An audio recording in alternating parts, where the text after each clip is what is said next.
Welcome to our session, sharing some experiments and some thoughts about place-based learning. And we've got about an hour and a half today. We're split into a few sections. Without being too pedantic, I know I can see from the people who have booked in, we've got a real range of people interested in this subject. We've got people coming from the education sector. We've got people coming from local government, from industry, and also community groups. And I feel like language is a big issue in this subject. What people mean when they say certain words isn't always the same thing. So I'm going to take you through just a little bit of definitions at the beginning, just so we're clear what we're talking about. I'm then going to take you through some case studies. Firsthand is the project that we're interested in sharing because we're just out of a round of prototypes before Christmas. That's us at Fourth. I'll tell you a little bit more about who we are as well. And then we've got a fantastic group of panelists, and I'm almost more excited by their projects than I am about ours. So we've got Ilaria Mezzogori here from the Felix project, who actually was a partner on our prototypes. But I think when we partnered with the Felix project, we figured out that they're kind of a stealth learning organization in their own right. So I invited her to talk about not just what we did with them, but how they engage with people on all kinds of levels in a fashion which, if not learning, is definitely engagement. We've got Simon Roper from Ambios down in Devon, which came to our attention through some work they were doing with digital technologies, looking at how they could support their training programs through use of digital on site, deep in the forests and fields of their rewilding project in Devon. So I'm really excited to hear what he's got to say from a really different perspective. And then we've got Zoe McIntyre from Hackney School of Food. And Hackney School of Food, we've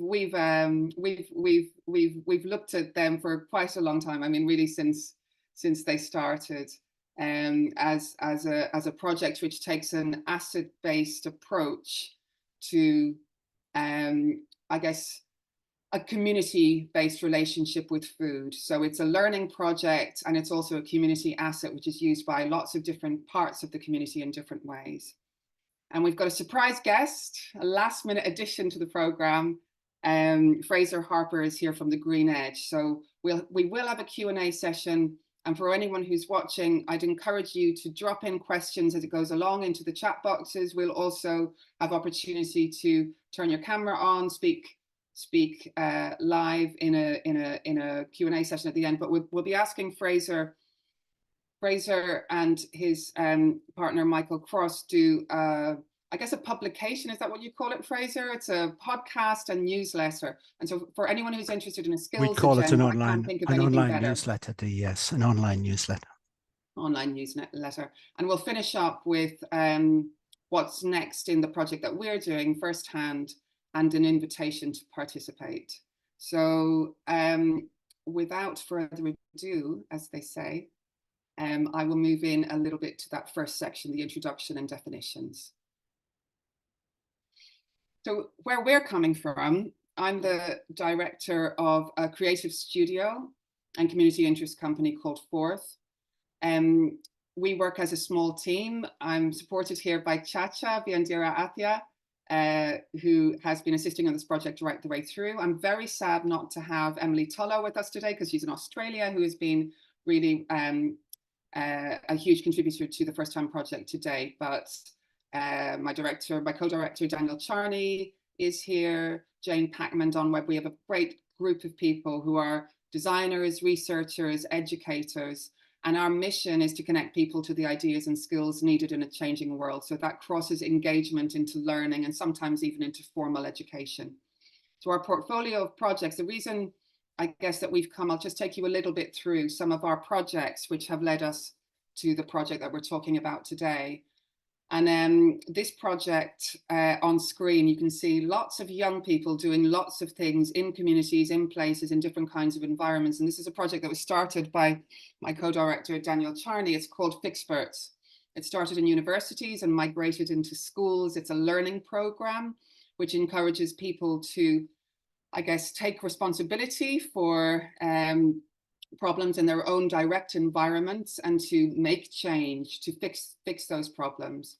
It's a learning program that's used in design and engineering, FE and HE contexts, and then we've worked a lot to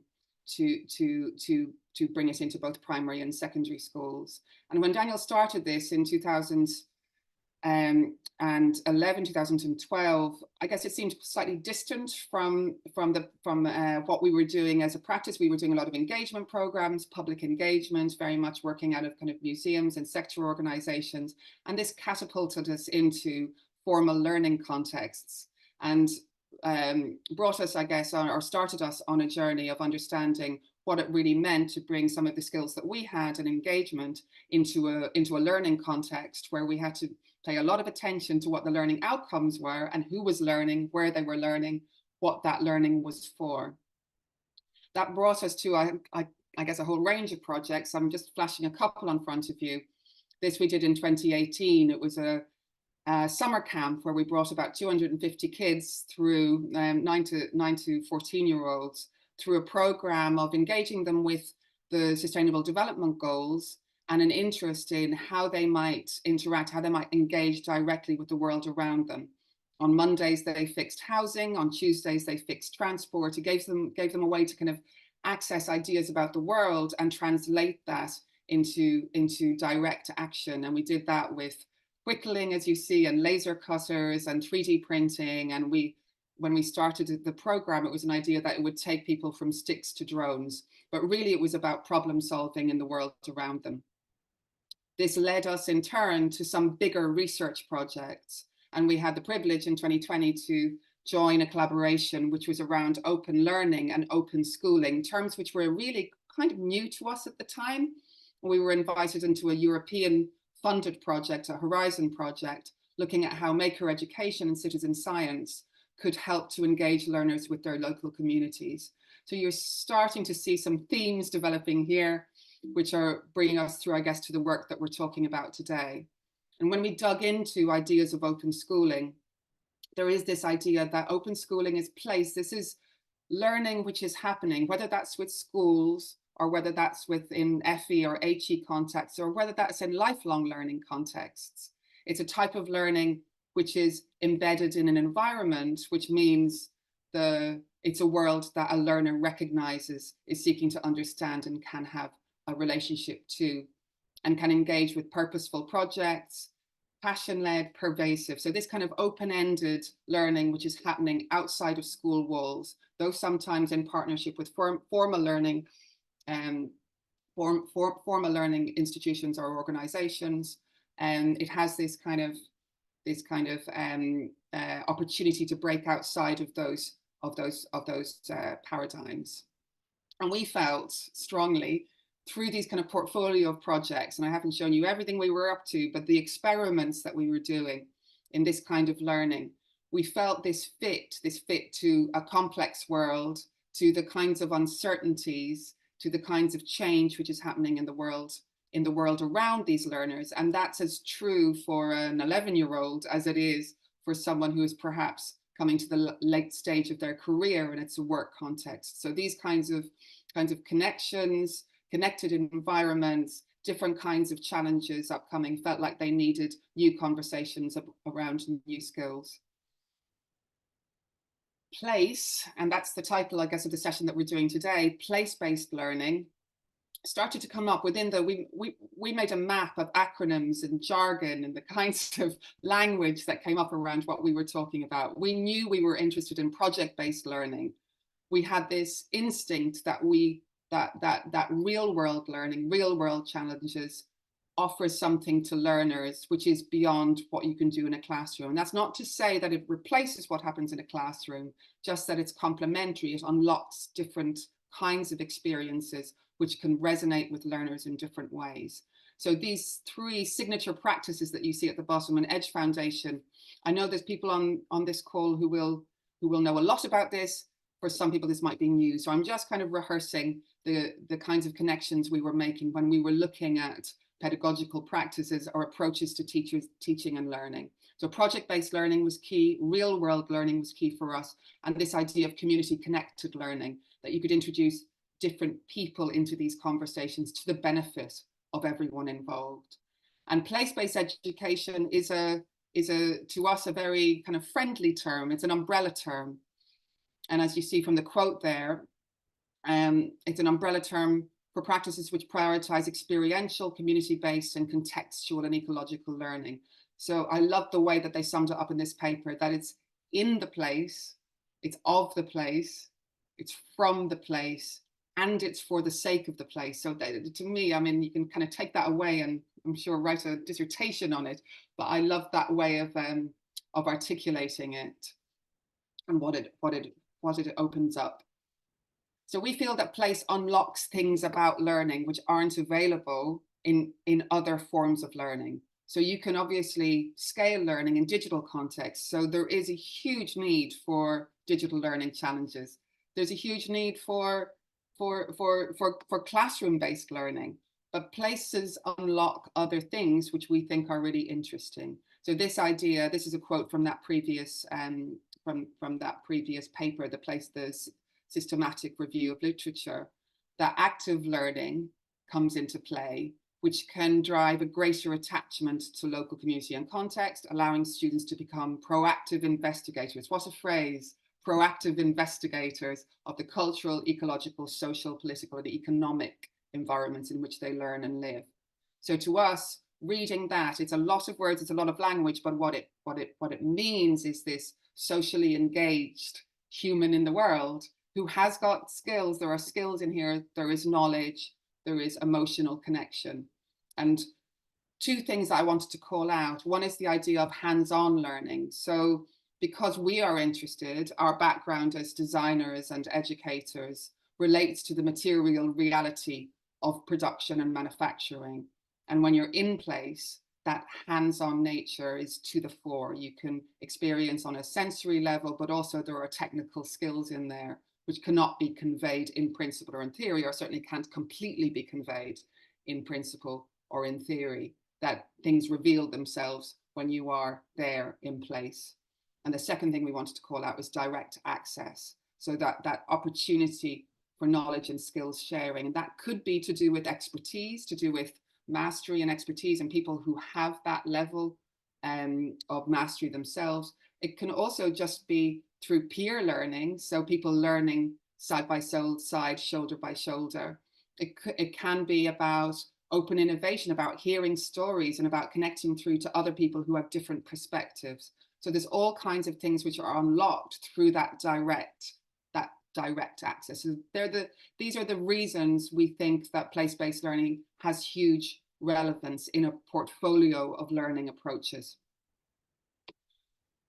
And you know, if we're going to talk about challenges and what place-based learning might have a relationship to, we are going direct to climate action. And this is there's lots of ways for me to talk about this. I'm not going to, today is not the day to go into this in any great detail. I thought I'll just put up that single slide which says, take urgent action to combat climate change and its impacts. And this means many things in many different domains and many different environments. And we're still figuring it out, and we're going to be figuring it out for the rest of our lifetimes.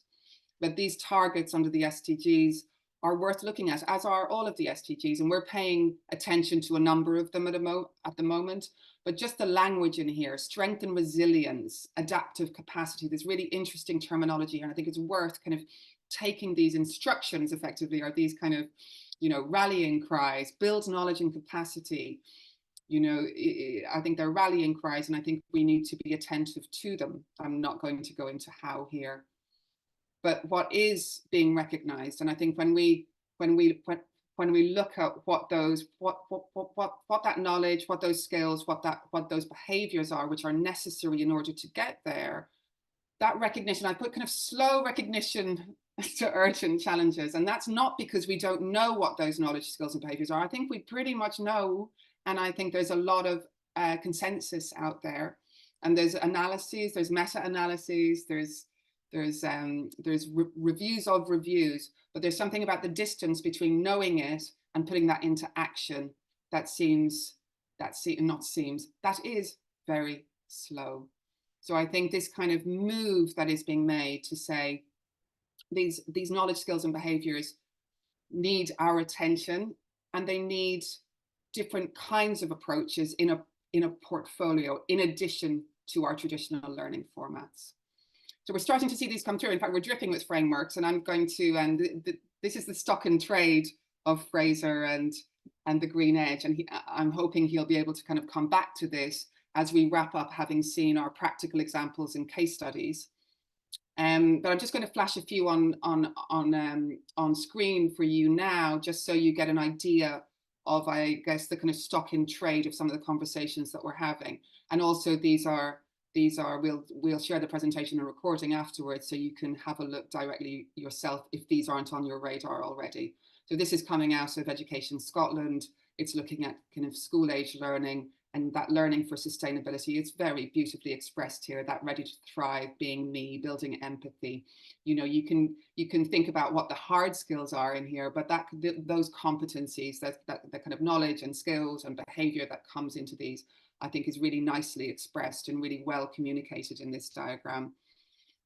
And just, I mean, you can see the date on this. This is just moving that through, that you can think about the kind of life skills, but bringing it into a work context. There's a really nice little diagram and something which was published a week ago on the 18th of January. So this Green Skills in Education and Employment, the UK Parliament Post. This is the first document that really tries to draw together in the UK what we in the UK think, or what the UK government thinks about green skills. So a definition that's been sorely lacking over recent years, and very nicely expressed the knowledge, abilities, values and attitudes needed to live in, develop and support a society which reduces the impact of human activity on the environment.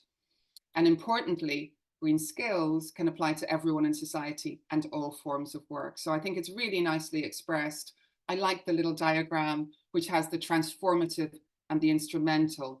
And because I think that right-hand side, that instrumental, particularly the skills for green jobs, they are the most tangible. These are the heat source engineers. These are the kinds of things that we hear about a lot when we talk about green skills.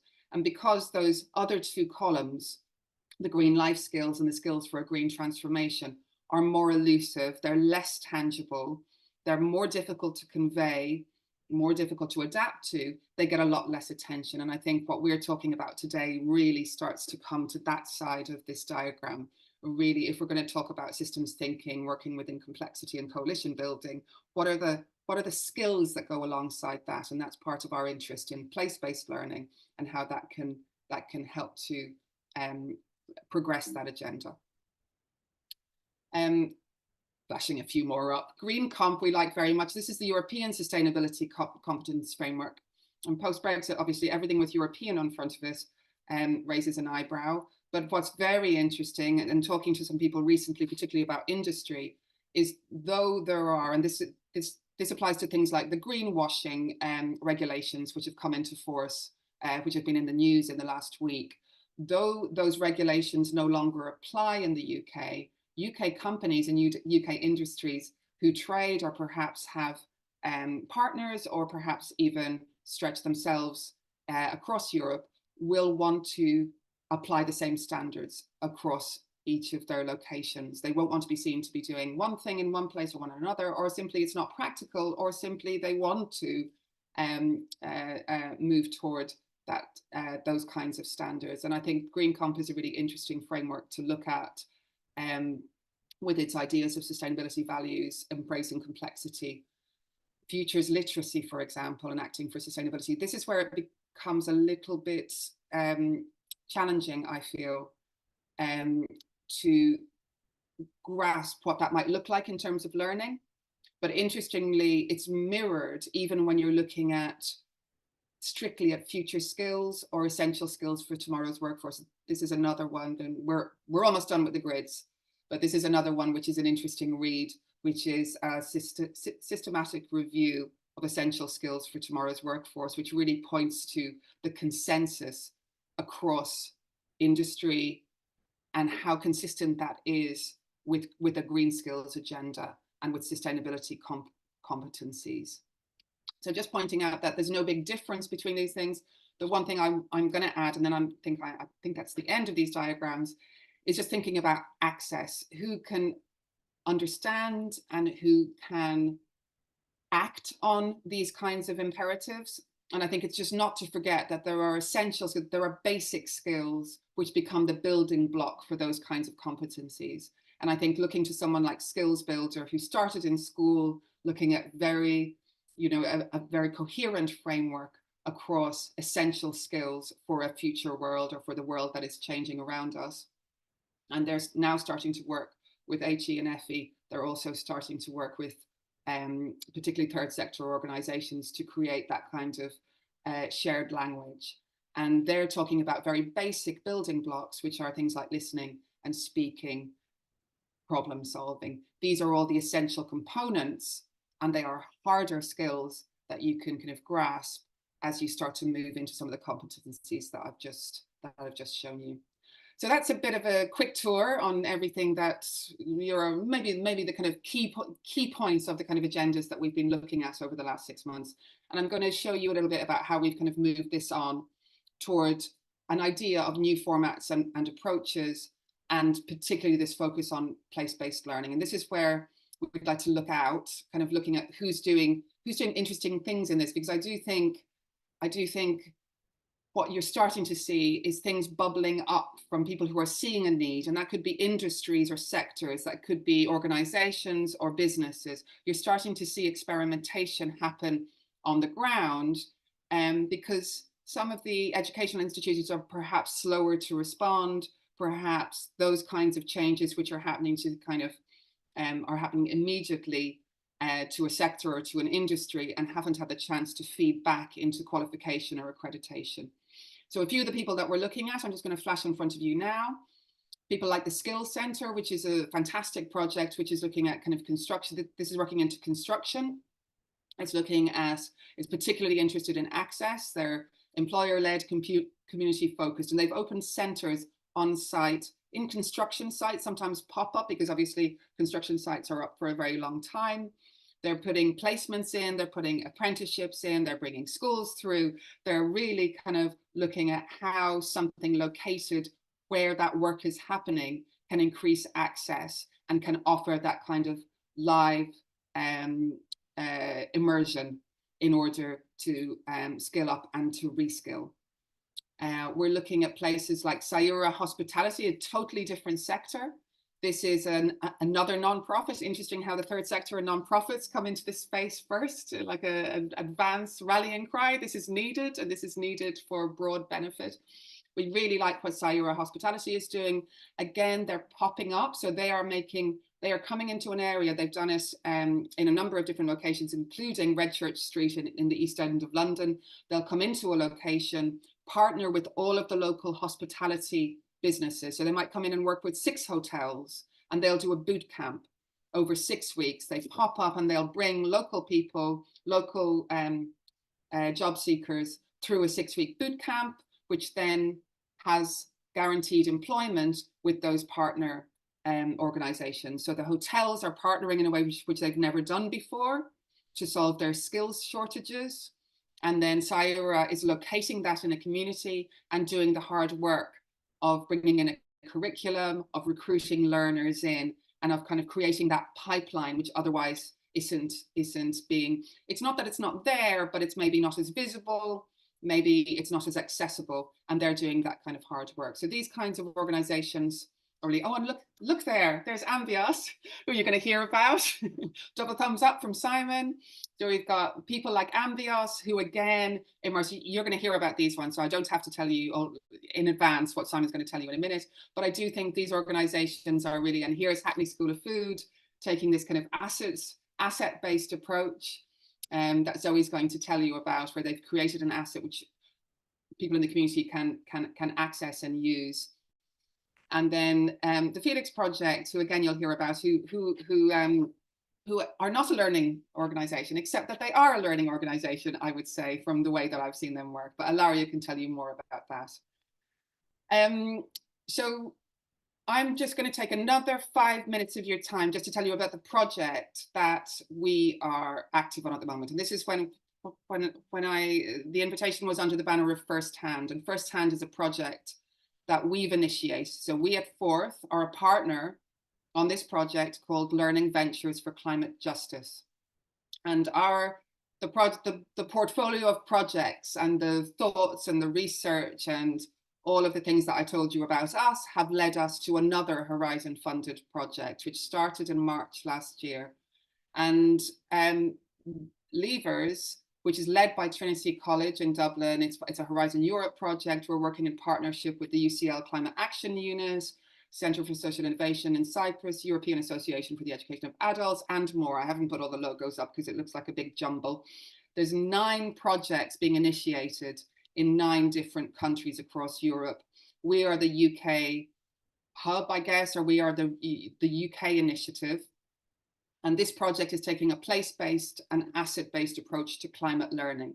So this is really, we feel so privileged to be involved with this great group of people. Each of us is taking an issue which is pertinent locally to us, and then we're sharing methods, techniques, approaches, taking a collaborative and partnership working approach through learning ecosystem. We're using systemic design approaches, climate action insights from the Climate Action Unit.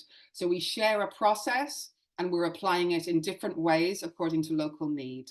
And the project that we've initiated here, we've called First Hand, to convey this idea of place-based learning, of that first-hand experience. And also there's a hand in there because we are interested in hands-on learning. And I'm going to take 5 minutes just to take you through that. And then you can hear from someone else's voice. So our proposal is to build climate action skills for industry. So we're particularly interested in industry. And the format that we're looking at is field trips and factory tours. We are specifically interested in Sustainable Development Goal 12, so responsible consumption and production. And this was to do with thinking about our urban context. And we started in food. We were looking at food and beverage. We were looking at our local environment in South London.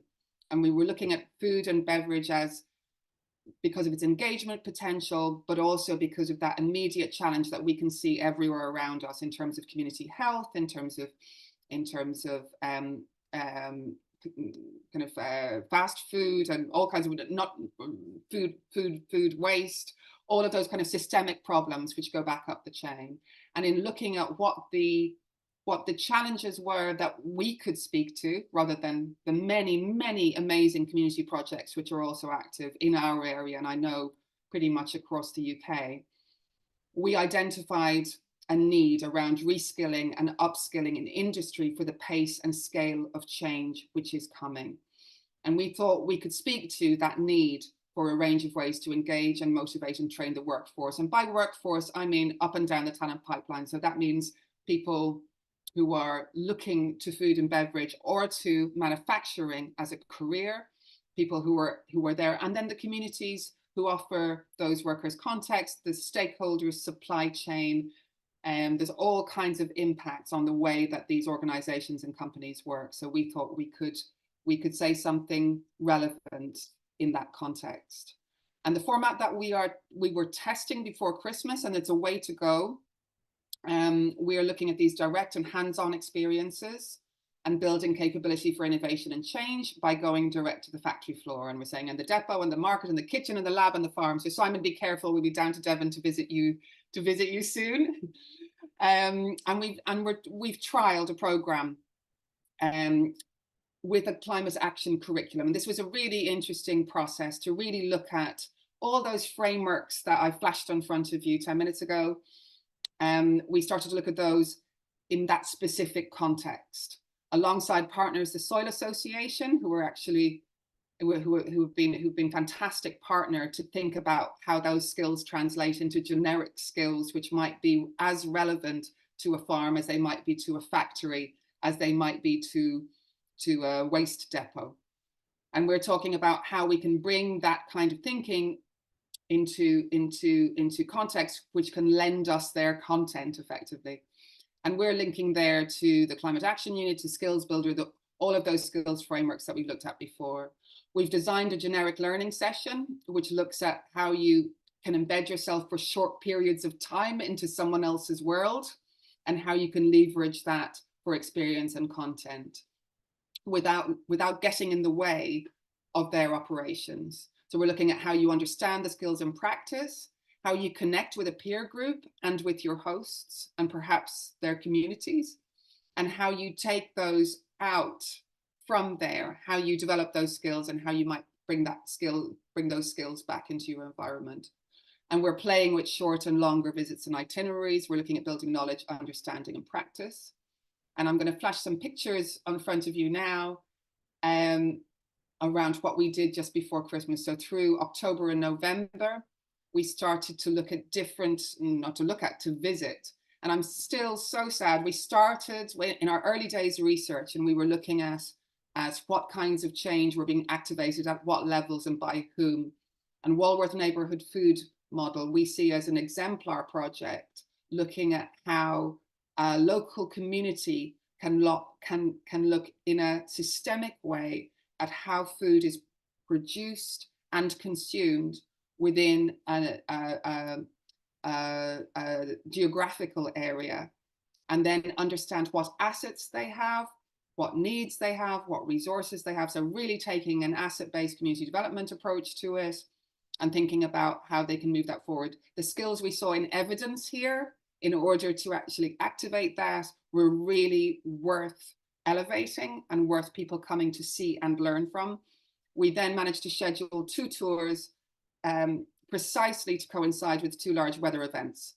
So we never got to tour Walworth Neighbourhood Food Model, but I'm keeping them in because we developed the tour, we developed the curriculum.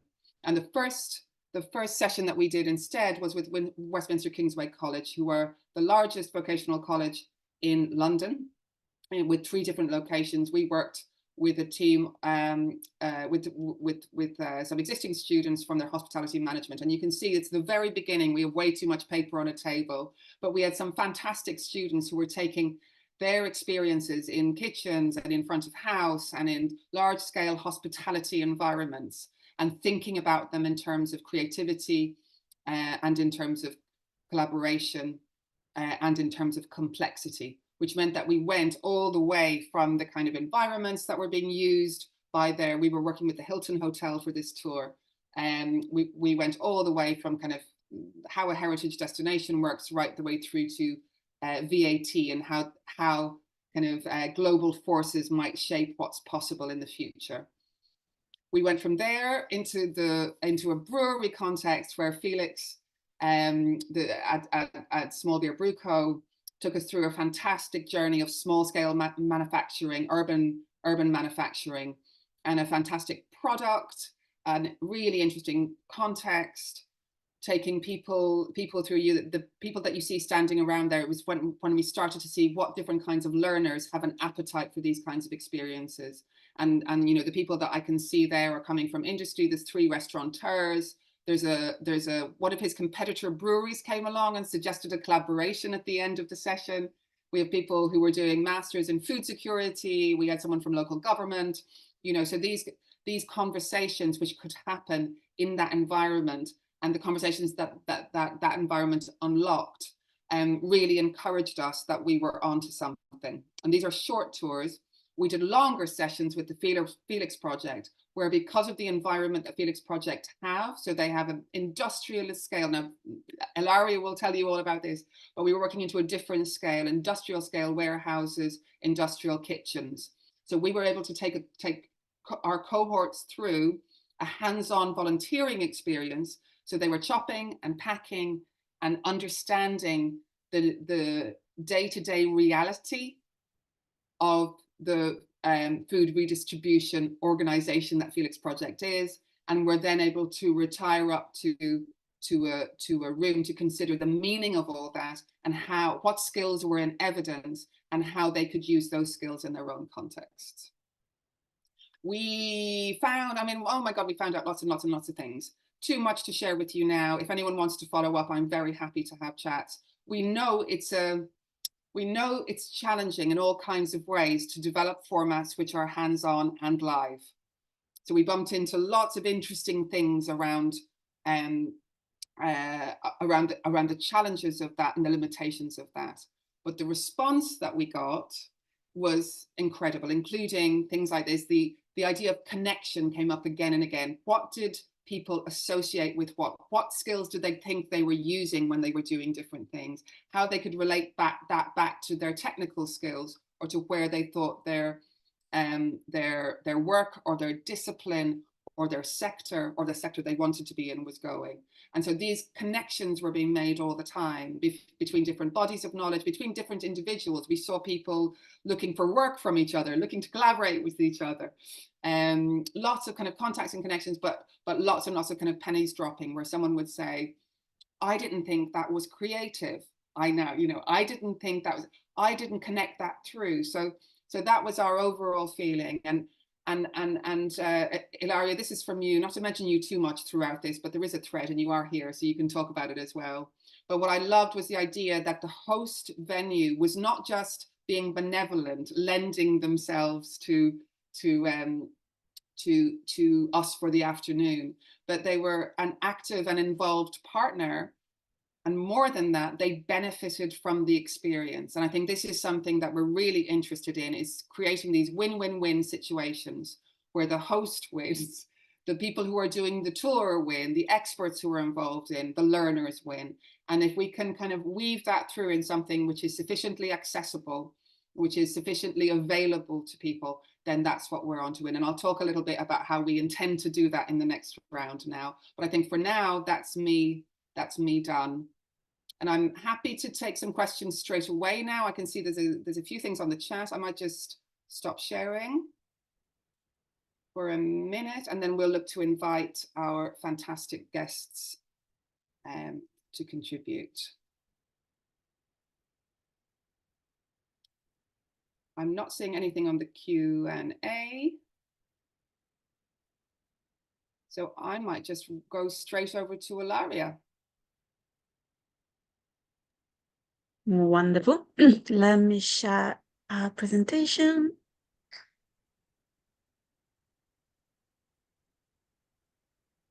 Can you see? Yes. Wonderful. So I'll give a show just a quick introduction to the Felix project, who we are, what we do. So we are a London-based charity by Londoners, for Londoners, and our approach is bifold. So we look for a London where good food is never wasted and no one goes hungry. But what does that mean in practice? So we work with surplus food, which means it's food that is perfectly safe and good to eat, which is at risk of going to waste. And we take it to people, to community organizations, which are at risk of going hungry, often in food insecurity. So we are at the intersection of many worlds. On one hand, we work on the environmental side of things, looking after food waste and how this has an impact on the environment. And on the other hand, we work on social security and how people can benefit from having access to good and nutritious food when in a position of insecurity. And today we launch our impact report for 2023, so it's a good day for us and we're celebrating. And there's a lot of numbers on here, but I think it's to reiterate how I think one of the beautiful approaches of Felix in this intersection of many elements is that manage to look at an issue, look at another one, and try to use one issue to sort another one. So what we do, we look at food waste as something that is systemic, is embedded in our way of working, living in big towns, relying on supermarkets, relying on big manufacturing and distribution. And at the same time, looking at all the food that, because of the systemic way food is produced, distributed, and sold, there's embedded food waste that comes with it. When we speak of food waste, again, we're speaking the food waste we're working with is what we call edible food waste. So it's food that is still perfectly fine to be eaten, is good, and it's perfectly nutritious. So this is please don't think of a wilted lettuce leaf. We also get that, but this is not what we distribute. What we distribute is food that is amazing to see and is a quality that is probably much higher than what I currently see in supermarket when I go shopping. So to give you some number, and then I'll move forward to the experience with firsthand. In 2023, we've rescued 13,000 tons of food. For context, the Eiffel Tower is 13,000 tons. Okay, so that gives you an idea of the volume. And when I speak of tons, I always need to remind that ton is 1,000 kilos. Yes, sounds obvious, but then when we speak of numbers so big, they almost go out of context. They're so big, they're difficult to process. So all this food is funneled through the Felix operation, and we are a B2B, if you want. So we don't work with final end users. We work with community organizations, hostels, schools, organization like the Woolworth Food Partnership Model. We work with them as well. So it's a lot of different organizations, 170 schools across London who work with food, with people in food insecurity who benefit from this surplus food that is funneled down. How we do it, we have 4 depots across London. This map is already evolving. Felix is very mobile, agile, and growing operation. So we are already expanding. So this map won't be as accurate in 2024 because we are adding another facility. But so far, we have 4 depots across the 4 quadrants of London. So we try to reach all London. So we distribute to the 32 London's boroughs. And we also have a green scheme, which means door to door, where we literally take food from local supermarkets or other manufacturers, and we take it directly to community organizations. And I think that's what is interesting about the depot, going back to what a lot of what Dee was saying earlier. So how can we unlock learning through active experience, through hands-on? And I think it relates back to what I was mentioning earlier about the numbers. They are so big, they are difficult to compute. So what happens in our depots when people come and see the amount of surplus food that is perfectly good, edible, and fantastic nick is destined to landfills, it's like a shock. It becomes real. Those numbers, all of a sudden, all the stats that come through newspaper, magazine, we're bombarded by information about climate change, climate emergency, food waste, how food waste happens in the household. But it's not real. We can think about the wonky carrot in our fridge, we kind of guiltily throw in the bin at the end of the day. But when you see 13 pallets of cucumber, or a pallet of lamb that's been shipped all the way from New Zealand, been packed in the UK and destined to landfills, all of a sudden it becomes real, it becomes urgent, it becomes an emergency. And I think that's where we found so many connections with firsthand, because it's true, we are not technically an educational organization, if you want, but we have a base of around 180 members of staff. But in 2023, we had 15,000 volunteers who are hands-on, who really do work incredibly hard, and they are the backbone of our operations.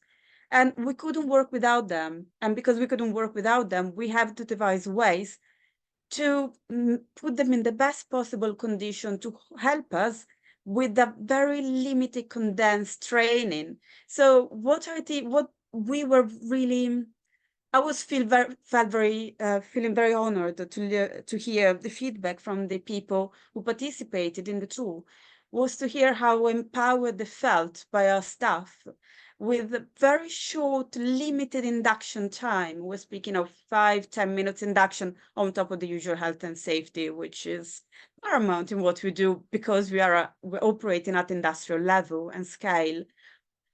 In a very short period of time, people were feeling empowered to take action, to make decisions, to creatively understand the unpredictability of surplus food that was in front of their eyes, and understand how we could best match what comes in with the needs of the people who are then at the receiving end of the surplus food. Because again, we are the intersection of all this war. So we have the manufacturing, there's us, there's the community organization, there's final users. So it's a lot of different elements involved in these operations.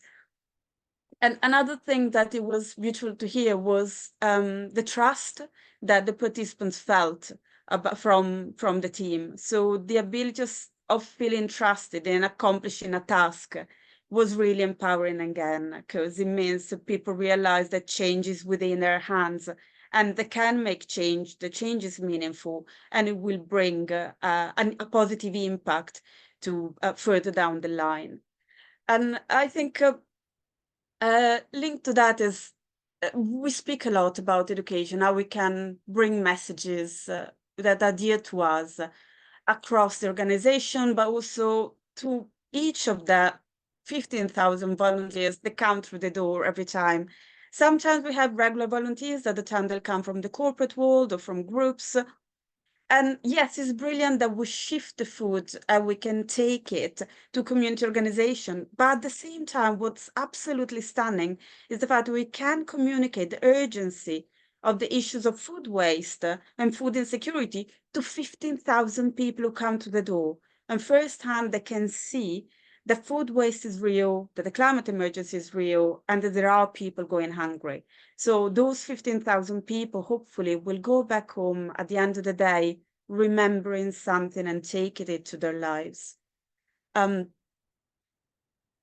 then another project that we discussed with Dee that was very, very interesting. During the autumn, we attempted a large-scale project that has never been attempted in the UK before. We realized that almost at the same time, a similar project was happening in the US. Interesting, like ideas pop up like mushrooms in different corners of the globe, where we had a farmer who reached out to us at the beginning of the summer saying that last year he made a £50,000 loss to pick up organic fruit from his orchards. So that was because all the variable costs are, the trees do what they do. They produce fruit. That's nature. It's its beauty. They don't need us to interfere. But to put this fruit back into the market, he had made £50,000 loss. So what he said is, if you can put together an army of people who can pick up and come to Kent and pick the fruit is yours. And we did. So because we had enough time to put together an army of volunteers, which means you might be familiar with the word gleaning. Gleaning is when you go and collect fruit or vegetable at the end of the harvest, whatever has been left after the harvest has been done, because it's not economical anymore to pick it up. So this was a massive, large-scale gleaning. And it was possible because there was this link between different parts of the jigsaw. So there was a farmer who was very into regenerative farming, biodiversity, how we can make sure the food go. He's a farmer, he's proud of his food. His food doesn't need to rot on the field. So what he wanted was for his food to go and be eaten, no matter where it was going, to zero and to not make a profit. Better to have the food shifted. But the beauty of having so many people coming every day, and this was mainly aimed to corporates, to be transparent. Reason for that, it was much easier for us to get into corporates, fix dates in the calendar, and get every day 30 to 40 people coming to Kent. Doing it with individual volunteers would have been a logistical nightmare. So it's the moment when you can see again the links between various parties. So you have the corporate world, you have ESG targets, you have the farms, you have so many jigsaw parts that just touch in one moment. And I think I'd like to share a tiny story with you. I know I'm rushed for time, but it was interesting. So we were picking apples through the rows, and at some point, some volunteers asked me how long an apple would take to grow back, because they could see, oh, there's a lot of us when we finish this, when they come back. And another volunteer answered saying that they thought that an apple would take a week to grow. And I found it very interesting because we always reflect, or at least in the world and sustainability world and climate change, we reflect a lot about seasonality and how to get back to nature. But I realizing how strong the disconnect was, to the point that there's so many people completely detached by seasonality and the cycles of nature. And if they 800 people who came to volunteer in Kent with us managed to just create that little reconnection, then bring it back to their workplace, their family, their way of shopping. If we brought them to have a look at the labels when they shop in supermarket and have a check, oh, where are my apples coming from? That is part of the educational piece. So yes, we picked 33,000 apples that went to community organization across London. So school kids managed to have very healthy snacks in mid-morning. Brilliant. On top of that, those 800 volunteers from 50 organizations went away having learned something, and hopefully they'll bring it back to their lives. And just to close, I think, is to reiterate, like, by being at the intersection of so many worlds, from supplier to organization, volunteers, community organizations, schools, all the charity sector, government, we can sow seeds for change. But it's when we can recognize how to change the system, we need to tackle all its parts. Then is when real change can happen. And I think that's the beauty of what Felix can do, is recognize or sitting at the intersection of so many different elements and trying to pull threads to recognize that if we want to see change, it needs to act at systemic level. It can't just be one of us looking for change, but it needs the input from all of us. Anyway, that's me. Thanks, Ilaria. I really enjoyed listening to that. We won't do any wrap up now. We're going to move straight on to the next speaker, which is Simon from Ambios. Hello, hello. Can I share my screen? You should be able to. Okay, is that working? Yeah, fantastic. Thank you. Thanks for the invite to talk. It's wonderful. So many of the messages I'm hearing are really, really exciting. Just everything that you've been through, all the speakers so far. So my name is Simon Roper, and I'm with my colleagues run an organisation called Ambios, a not-for-profit company. Interesting again, and I'm lucky enough to work in this environment. You can see it behind me here, down in Devon, and we run an organisation that's been involved with vocational training for the last 20 years, and it does nature conservation training. And more recently, it's now got involved in this thing called rewilding, which is also known as nature recovery. So this is part of addressing the ecological crisis that we face alongside the climate crisis. So we're based down in Devon, and I wanted just to give you a quick sense of place. We have residential trainees that come and do nature conservation training or nature recovery training. And if you're familiar with the southwest of England and you're familiar with Dartmoor, we're just a little bit down and to the right of Dartmoor. So we're based on the River Dart. Down in the south of Devon. That's where we are. This is our place. And we run 2 farms on the Harper estate. So we're tenants of a landlord, and the landlord is actually a charity, and they're involved in secular mindfulness and nature reconnection. And we run 2 farms. You can see they're outlined, one in blue, one in red. And this is really our training base. You can see it again behind me. It's another view behind me. And here we can show people who want to get involved in nature recovery and want to train in those skills, many of which are transferable, some of which are specific, which I'll come on to. This is the base from which they can learn. So they come to us for a residential period, might be 2 weeks, might be 16 weeks, whatever, different courses for different lengths of time to learn different skills. Very much about learning in place. And that also involves the change of the land, and the change of the land is affected away from farming. So just for a moment, set aside a traditional farming image that you might have in your head, because nature recovery is about replacing that with a different image, and it involves active gatekeepers to the land, if you like these wonderful furry pigs. And the training that we offer actually revolves around how to look after pigs and their impact on the land, their ecological impact, and their effect on nature recovery. So there's a lot of animal care and animal involvement. You'll see here, perhaps on one side of the screen, one of our belted Galloway cattle looking at you, the pigs in the middle, and our conic ponies on the other side. And these are the guys that we use to manage the land in very, very low numbers. So none of this is about food production. It's actually about increasing biodiversity. So these are very, very low numbers. We have just 2 pigs on a huge area, just 2 ponies on a huge area. But this is about allowing nature to recover. And the effects of allowing nature to recover bring back greater biodiversity. They replace the species that we lost many years ago and have continued to lose, hence the ecological crisis. And the great news is that it's really easy to do. Okay, this is really easy stuff. It's not to be done everywhere, but in certain patches where the land is right for it, we can allow nature to recover in such a way that it will increase biodiversity and help address the ecological crisis.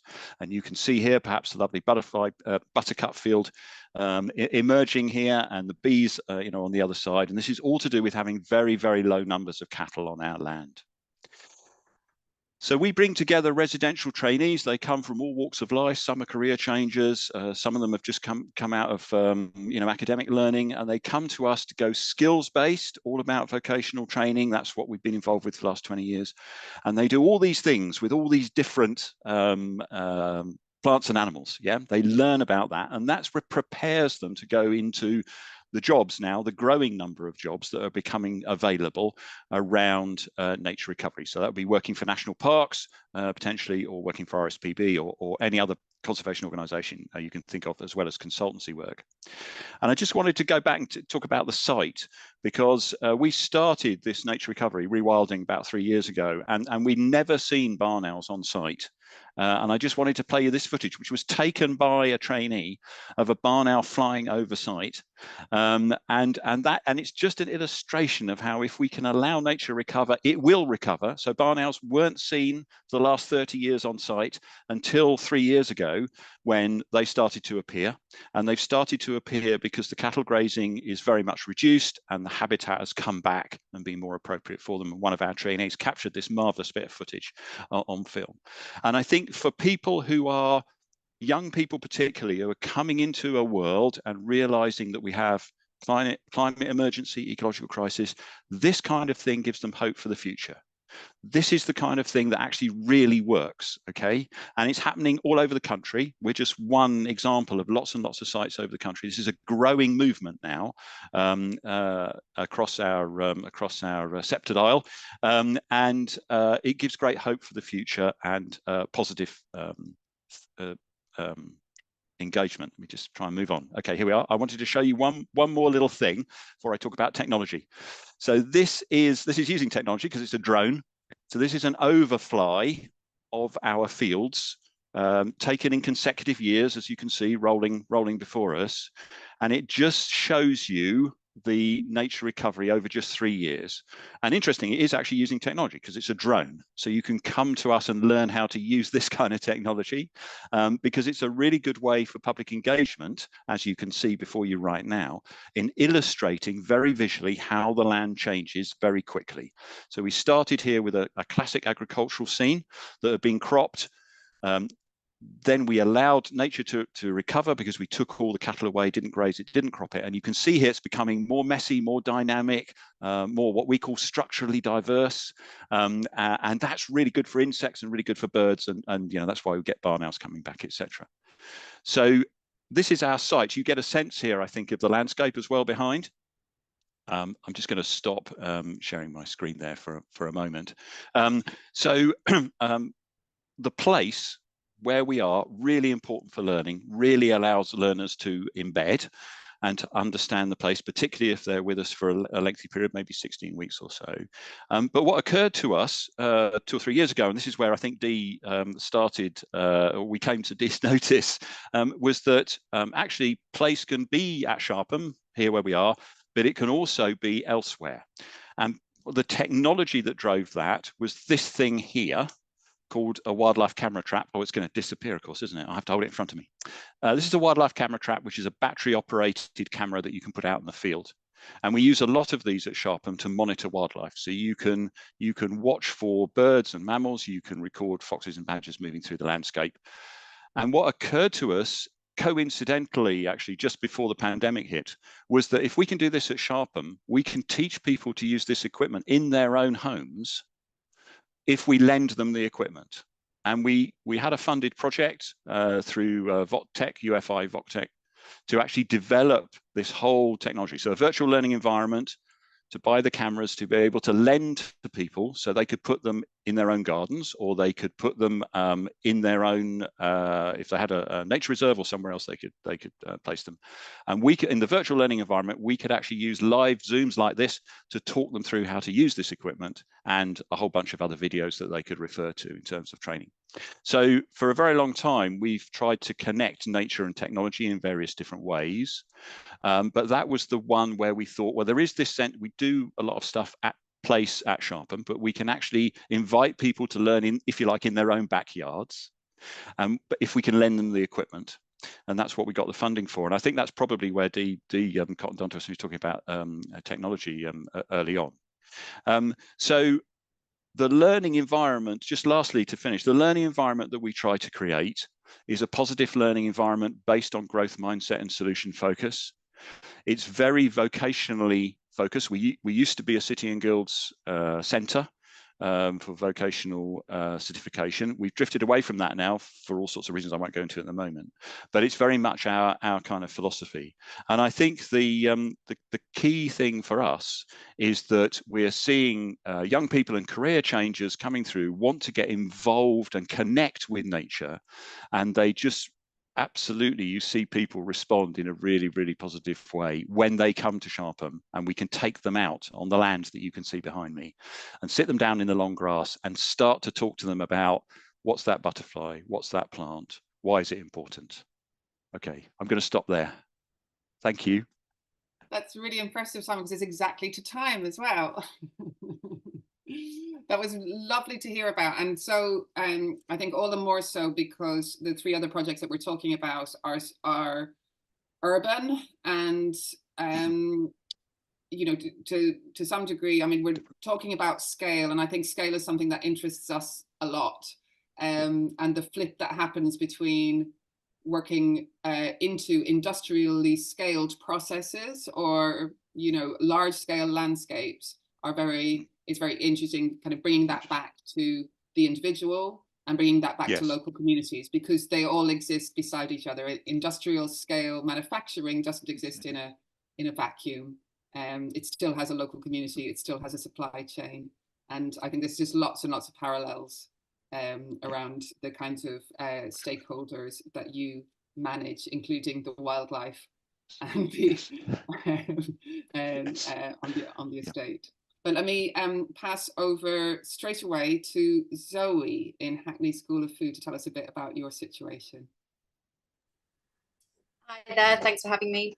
I'm just going to share my screen.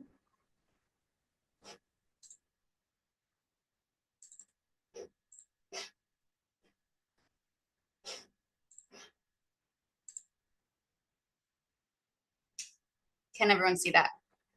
We good? Yep, okay, great. Hi, so I'm the manager of the Hackney School of Food. As the name suggests, we are based in Hackney in quite an urban space, and essentially we fill schedules, tummies and minds with goodness. That's kind of what we're trying to do. The way that we do that is by creating a centre for food education. So very much in a space that you wouldn't necessarily think to look for food education. We've created a very specific site for Hackney children and the community to come and learn. We're a not-for-profit, so we registered as a community interest company a year ago, so we're quite young, but we've been set up for a few years. And really the reason that we exist is that we're trying to enhance both health and community well-being in children and adults in our local community through food education. We very much, part of our ethos is very much focused on a hands-on seed to spoon approach. So when we talk about seed to spoon, it's actually not only going into the kitchen and teaching children about how to cook and the culinary skills that come with that, be it knife skills or nutritional information, but actually taking them out into the garden and learning about where their food comes from, particularly in a very urban area of Hackney where it's not likely that there are many places to see where a carrot is being grown, and we know that a lot of children don't necessarily have that opportunity in other spaces in their life. So the idea is that it's a kind of really immersive experience that allow children to learn by doing something creative and out in nature as well.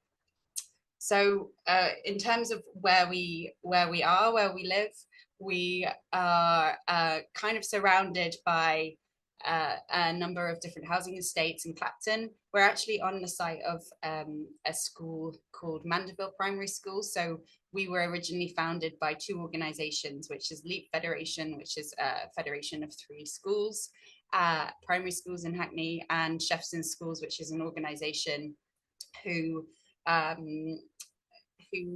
essentially goes into schools and improves their school food offer.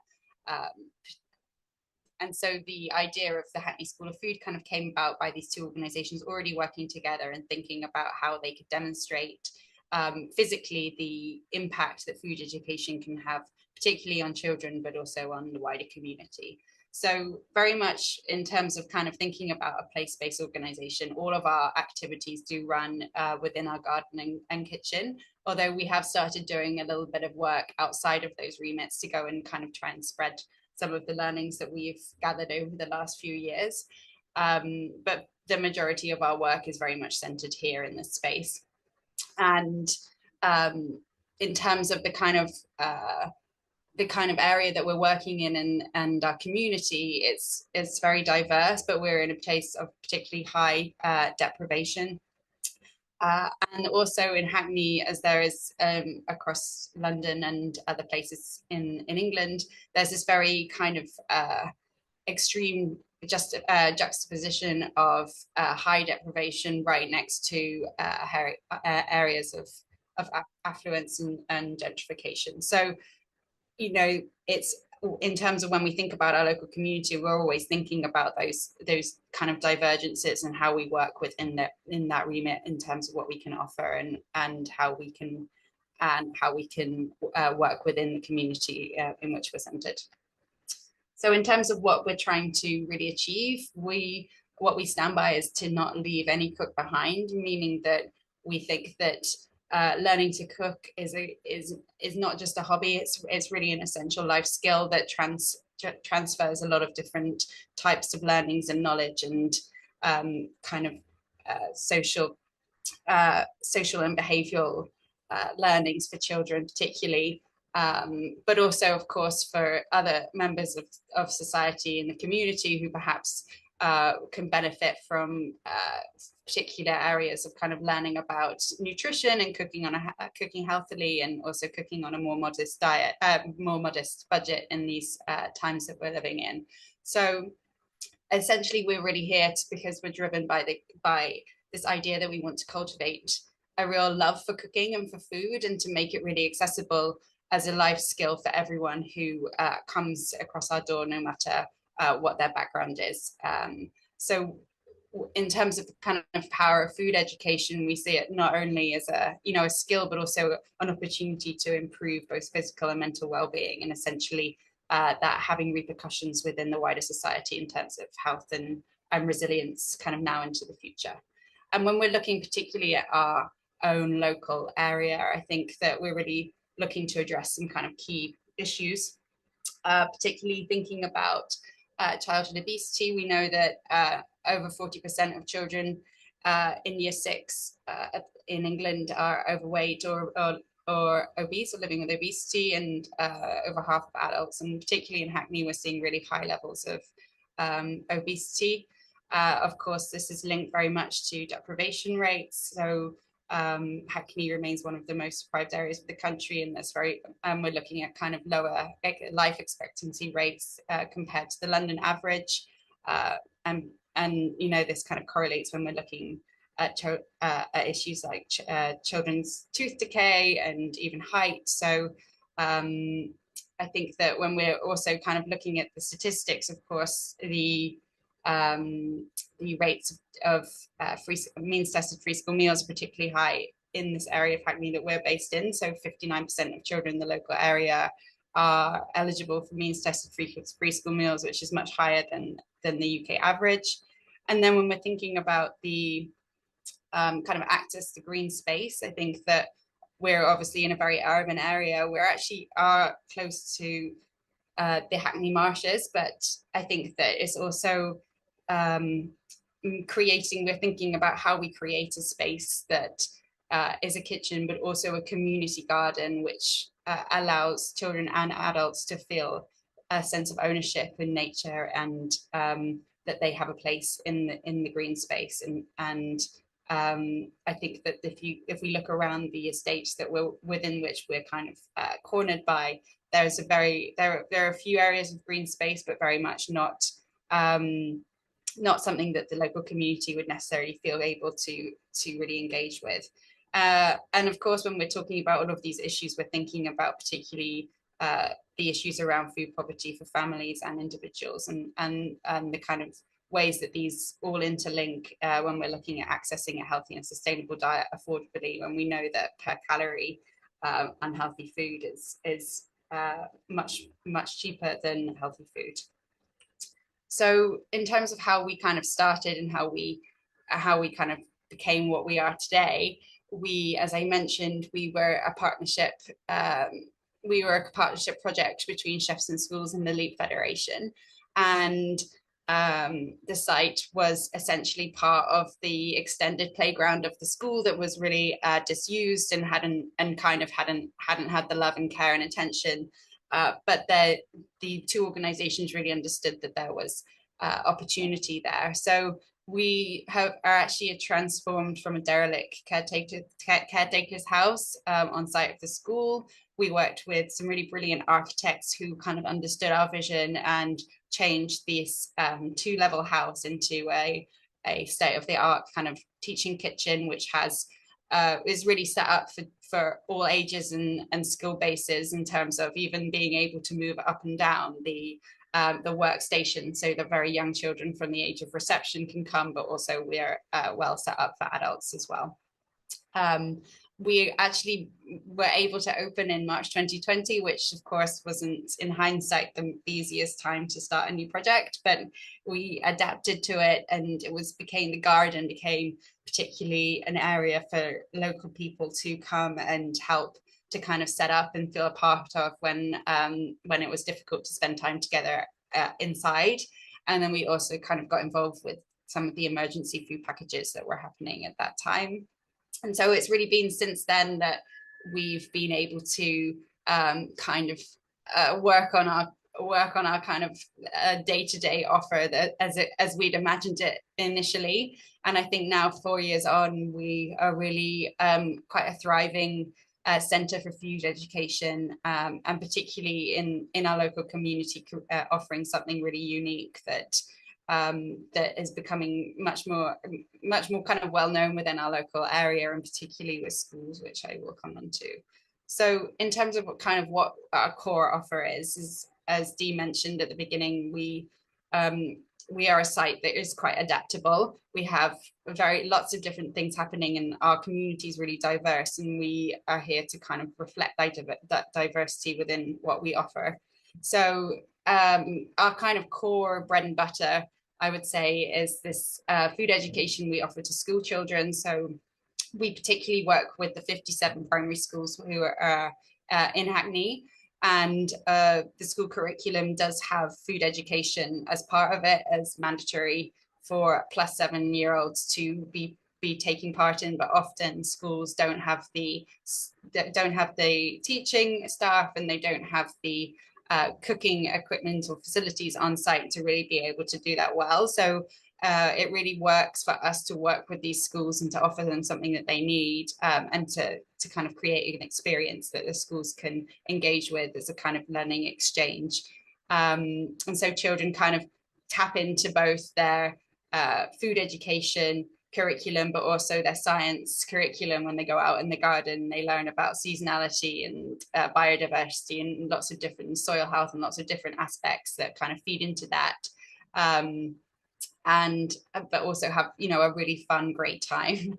So that's the kind of core offer that we do in term time, day in, day out. And then we also do after school clubs and holiday clubs. So of course, this is wraparound care for working parents, but the majority of these are paid lessons. And then we offer free places for children from low income households. So that's the kind of model that we're working with. And then we also, in terms of kind of engaging with our local community, we run community classes and social prescribing. So essentially that means that a lot of doctors' surgeries can be referring adults to us for various different issues. For example, we've done courses with older men who perhaps do not have the cooking skills that they need when they're on their own, or we have done other courses with adults who are pre-diabetic or with diet-related health conditions. And then we also kind of do other sessions with adults that aren't kind of these longer programs but work really well, who come in and just kind of have community cook-alongs in different ways that they can engage with each other. And then we also do things like team building, so inviting in different businesses and charities who might want to come with their groups to which helps us to kind of sustain ourselves financially. And of course engages with some of those different kind of demographics that we're seeing in the local area. In terms of our impact, I mean, we have, at the moment, we are full up in terms of our school offer. So we're working with over 30, I think maybe 40 schools in and around Hackney, and well over 8,000 children and young people have come across our door. We've also got loads of kind of good collaborations happening at the moment, and we of course always looking for more. But for example, Hackney Council at the moment is funding us to allow us to deliver free classes to all year 3 students in Hackney. So that's a really great age for children to come in and understand and influence their taste preferences and understand more about healthy eating and the way that where their food comes from, with the hope of that continuing year on year. We also do kind of collaborations with different individuals and groups. So for example, one of the kind of really exciting ones that we have is the annual Chili con Carne cookery school, which was with the artist and musician Lyle Carner, who has ADHD and really loves cooking as a way of him kind of interacting with students. So he set up his own cookery school, which we run with him in the summer. But then we also do partnerships with other community groups. So for example, Pedro Club is the local boxing school, and we're offering for their kind of teens who come in to kind of very kind of health and nutrition orientated for fitness classes. So they're just I'm so sorry, but just keeping in we're sorry, right. yeah, I'm coming to an end. So just in terms of like what we really plan is, obviously we're looking to work more with our local community in the next 3 years, but we also realize that we're a very site-placed organization at the moment, and the idea is for us to be able to extend and expand some of that learning and hopefully collaborate beyond our gates to set up other School of Foods beyond Hackney. So I will stop there because I'm over my time, but of course if anyone has any questions, I'm sure that Dee can pass my details point in the right direction. So yeah.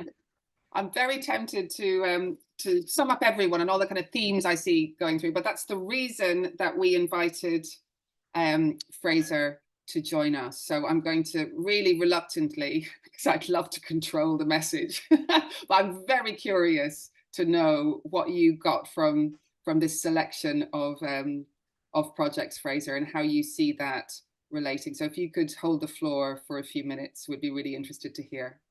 Yeah, I got a lot from that, Dee, and thank you to Ilaria, Simon, and Zoe for what you've told us. For those of you who don't know the Green Edge, we're an online newsletter.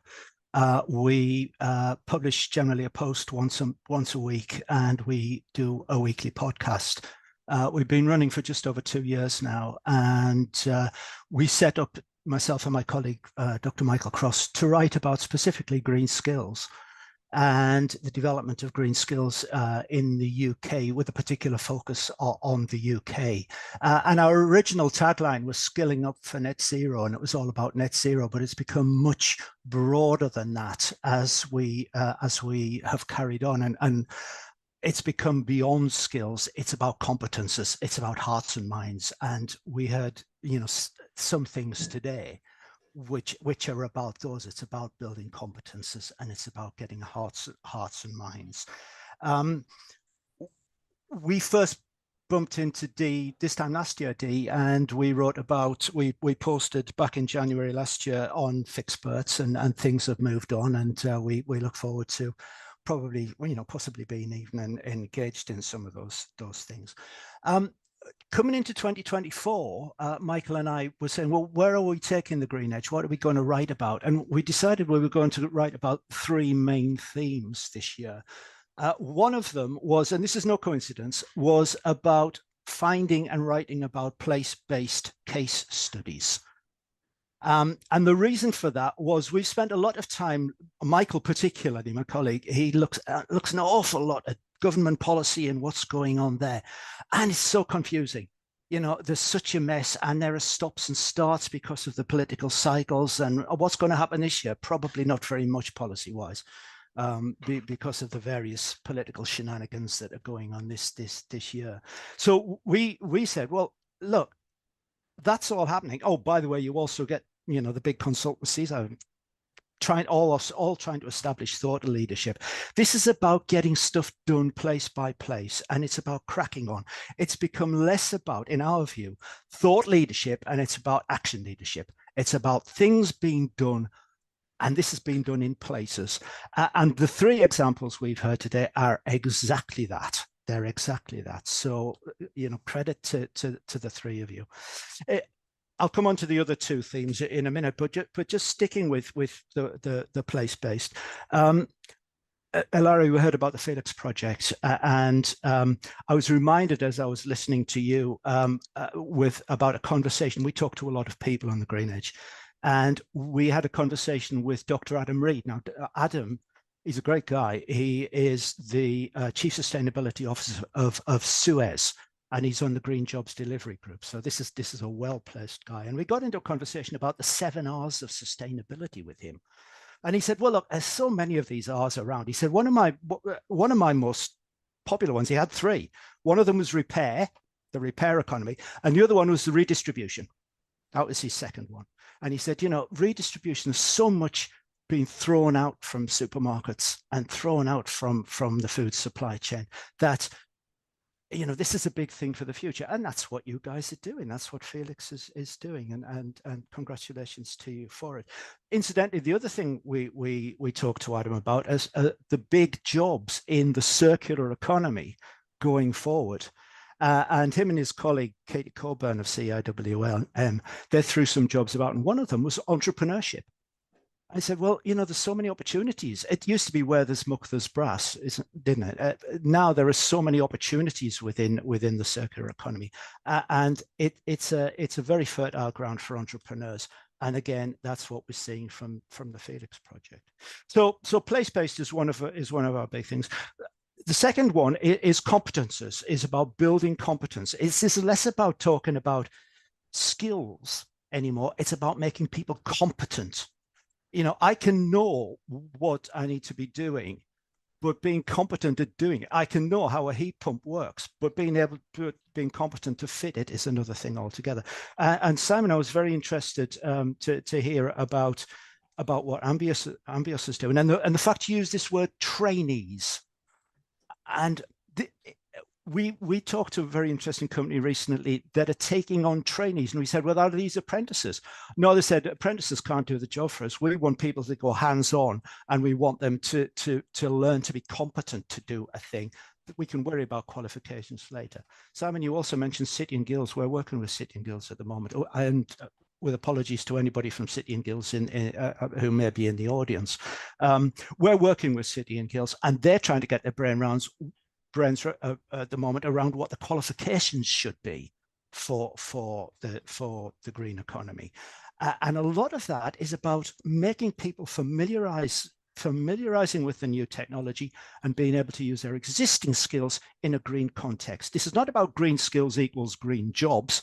This is about making people competent to work in the green economy. So I was very interested to hear about that. So this word trainees, I think, is an important thing. We want people to train in being competent rather than getting the qualifications in net zero. And then we come on to our third theme, and that's hearts and minds. And I mean, if Hackney School of Food is not doing hearts and minds here, then who is? You know, I wrote down your first slide, Zoe, filling schedules, tummies and minds with goodnesses. Well, you know, on the basis you get to somebody's mind through their stomach, then there's all sorts of different variations on that. Well, that's exactly what you're doing. So fair play to you. Dee, I'm sorry if I'm banging on. Stop me if I'm going too far. I've got one more point to make, really. Just and one it's more going point back. would be perfect, and then we can let everyone right. go. And it's going back to competences. And you brought up skills frameworks. Yes, we work a lot with skills framework. We look at a lot of skills frameworks, and I'm delighted to say actually that while this was going on, while this seminar was going on, we've just had a notification that the white paper we've been putting together with actually Ingenuity, I can say it, is going out soon, and it is on that very subject. It is on good green frameworks for engineers and for citizens. Just one thing though, within all of these skills framework, you so often see this thing called systems thinking. And everybody says, well, you need systems thinking. Well, what does that mean? What does systems thinking actually mean? Well, we know for engineers, it means being able to encompass the whole system from design through production to recycling and all of that sort of stuff. And that's great. But what does systems thinking mean for citizens, you know, for you and me? Well, this is where we really get to the actions. It's the systems around getting people to understand that, for example, when we talk about reuse, reduce, reuse, recycle, what does that actually mean? Well, it means the circular economy doesn't stop at your bin. It goes on from there, and you have to think of it as a system and how you can be part of that. And I heard a great systems thinking quote again from Zoe, seat to spoon. I like that one. I wrote that one down. Yeah, it's a system, you know. And so it's getting people to think about those. How does that systems thinking come? How do those skills come? Well, it comes through hands-on experience. They come from experiential learning. They come from projects. They come from building competences. And ultimately, they come from the places they're doing and learning those competences. Ooh, that and sounds like again, a brilliant to quote you, place Dee, to stop, in Fraser. place of the place, from the place, and for the sake of the place. Bang on.